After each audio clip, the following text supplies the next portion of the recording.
আমি আসলে আমার রুমের চেম্বারের পরিচয়ে আমি পরিচিত। আমি কখনোই সাংবাদিক ভাইরা বোধহয় দেখেন নাই যে আমি মহিলা আওয়ামী লীগের সহসভানেত্রী। এটা প্রথম কেউ শুনছেন কিনা দেখছেন কিনা আমি জানি না।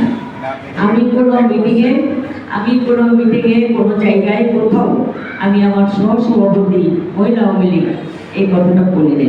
কোথা থেকে প্রশ্ন, যখন এটা আওয়ামী লীগের নেতাদের বউদেরকে একটা সম্মান করার জন্য এই মহিলা আওয়ামী লীগের সৃষ্টি, তখন একটা পদ এটা দিয়ে রাখছে যে অমুকের ওয়াইফ, তাকে একটা তো এই জায়গাতে রাখা লাগে।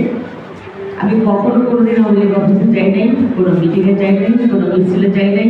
মানে জেলা প্রশাসনে যদি আওয়ামী সরকারের কোনো সমালোচনা কি করতে হবে কি করতে হবে না এই কথাগুলো যদি একমাত্র সাহস করে বলে থাকে সেটা ফাতেমা জোহরা। আপনি তো শেখ হাসিনার সফর সঙ্গী হিসেবে জাতিসংঘেও গেছেন। এটা আমি গেছি আমার এফবিসিসিআই এর পক্ষ থেকে।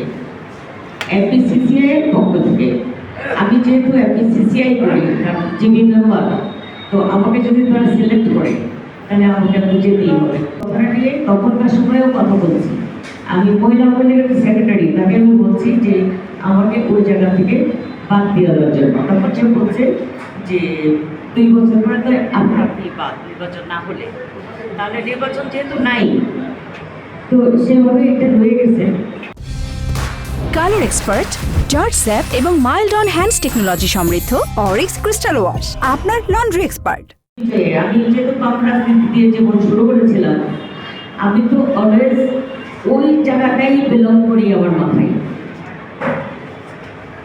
আমি কখনোই কোনো ওরকম যে রাজনীতি যে খুব ক্ষমতা পাওয়ার এটা মার্চ করতে হবে, এটা আমি কখনোই করি না, আমার জীবনে কখনোই করবো না।